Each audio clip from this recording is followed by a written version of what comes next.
are here for total desilting, complete desilting. We have finished with the first part of it. The areas we have finished the mechanical desilting. Now we are complementing it with the manual desilting so that we can completely get to the ground. Like as you can see, we are on the depth now. Now we are completely on the floor.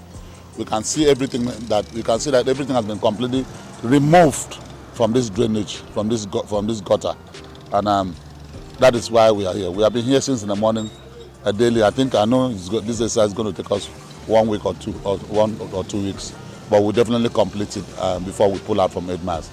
8 miles needs this type of desilting because of the level of flooding that used to occur here. That is why we are here. Do not be above 1 week. In 7 days we should be done with it because we have other areas. As we are here now, there are other people carrying out manual desilting along Efiote, along Marian, in state housing. We have spread the people because we need to tackle the 6 zones that we have identified as the flood-prone zones. This is a proper town planning structure where this drainage comes across from Olodupani Road and empty itself in the 8 miles. This place, this desilting, this drainage comes from Olodupani Road and empty itself there. So what we are going to do is to create a basket in front. We'll create a basket, an iron barricade with about 16 mm iron. We create a basket and then break the basket in segments so that as the water comes, the debris can be separated before it gets to this. So it is only water that will get to this one. All the debris will hang on the baskets so that we can also move around. And then it's not a seasonal thing. It's not necessarily for the yellow tide. It's an all-round thing. It's our program that we must desilt.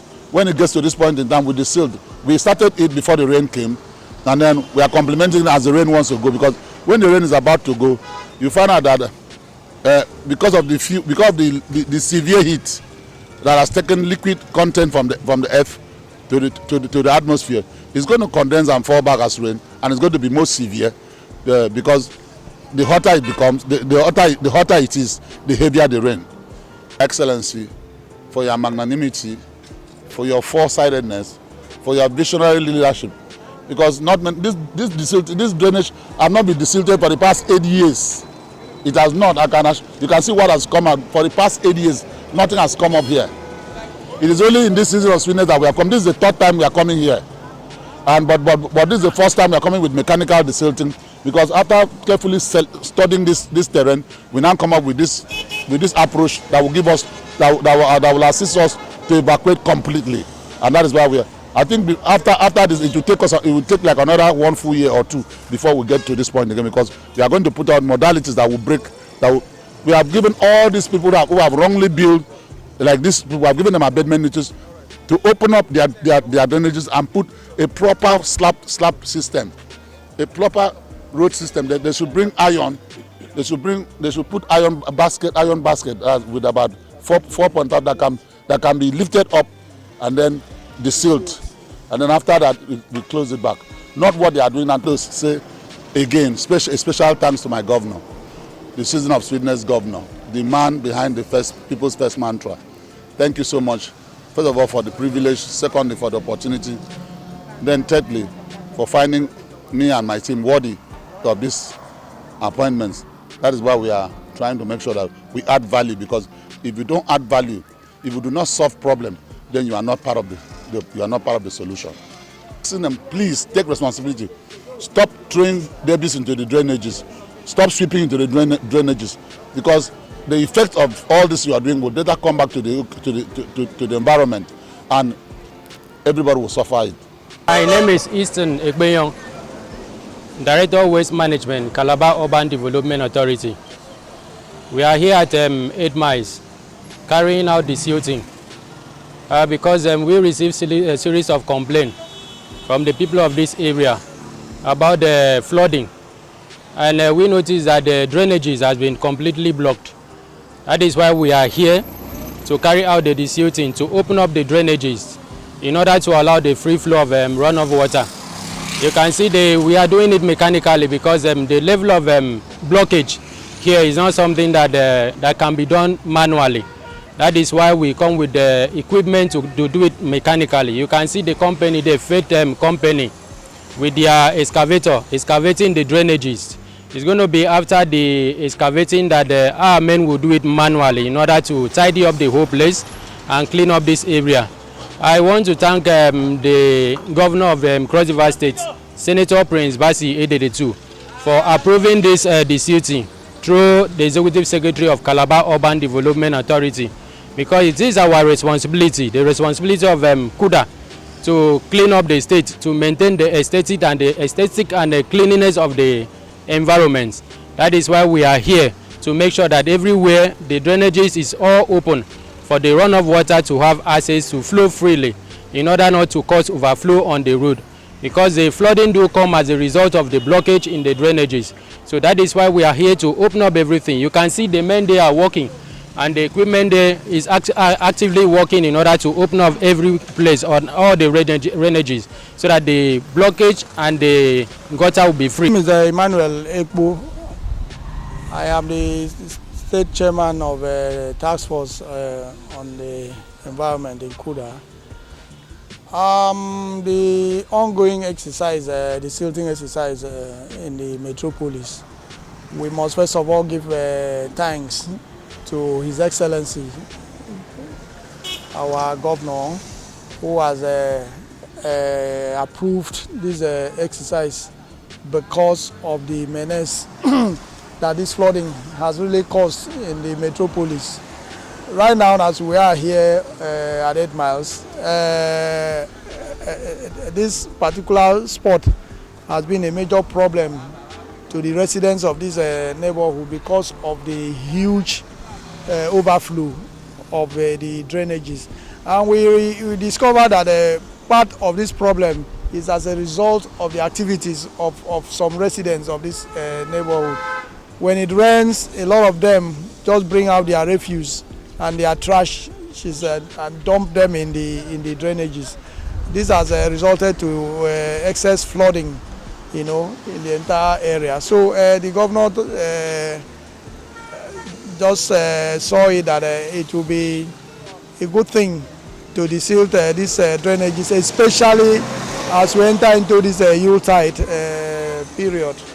So it's not only 8 miles. This process is going to take place in the entire metropolis, especially the hotspots like Goldie, Target Junction, if you turn roundabout, and some other areas that is prone to heavy flooding whenever it rains. And as you can see, the residents came out when we started earlier today, and they really were grateful, appreciative to the government for this effort. We have also discovered, like this one here at 8 miles, that is a narrow tunnel that crosses the road, the express, which we have just identified, and we are going to send the report to the appropriate quarters, the Minister of Lands, Minister of Works, and then to the government, so that a better channel, something similar to what was done at Lemna, is what is actually required here. And that we have discovered will be the final solution to this thing. So meanwhile, while we are waiting for that approval from the government, we have commenced this one by the authorization of the state governor. So our effort has also gone into sensitizing the residents to stop dumping refuse in the drainages.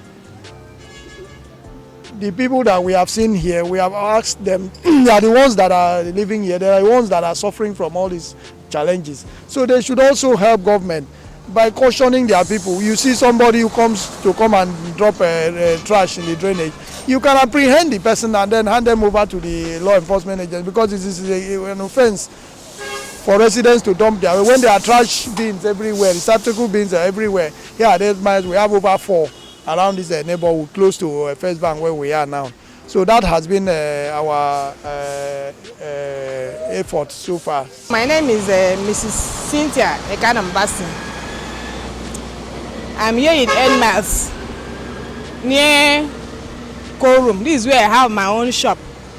So far, for the past how many years, we've been suffering flood, serious flood in this place, from walkover to almost getting to Lemna. There have been, anytime it rains, we have a very floody area. There will not be space for one to pass. In fact, people used to look at us and pity us. Why are we living? Is it that it is our house, it is our structure? But the thing has been lingering for a very long time. This year on is like the worst, because the last work they did, they had to block this very channel. The channel is just close by here. By this Ebenezer is a big compound, Ebenezer compound. They, for this, throughout this year, they have not been able to enter through their compound, through their gates. The gates have been permanently locked because of the work they did for this very year, for this very season. They had to block. After moving the channel, they block this place with culverts, with a very big slab that we cannot open it. Before we used to like blocked permanently. The work was not that very good.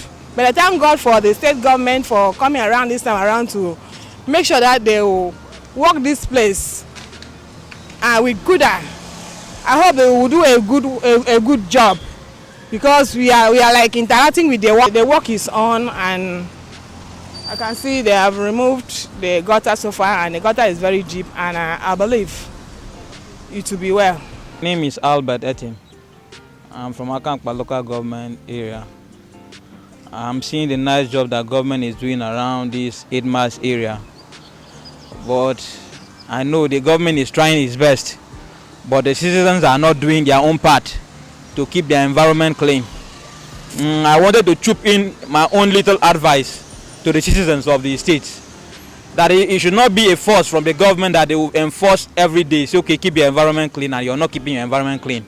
And if they start enforcement, you say, oh, the government are not doing their own part. I just believe, as it is now, every street, every area, not only 8 miles, should be able to keep their gutter clean.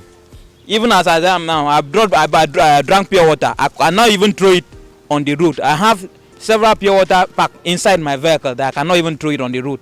So if the citizens can do the same, it will help us a lot. Because one pure water pack that you throw inside the gutter, 2, 3, 4, it will actually block that drainage. And a lot of them, they bring out their dirt from when the rain falls like that, they throw it into the gutter. It's not nice. If you keep your own environment clean, the other one keep your own environment clean, the whole place will be kept clean.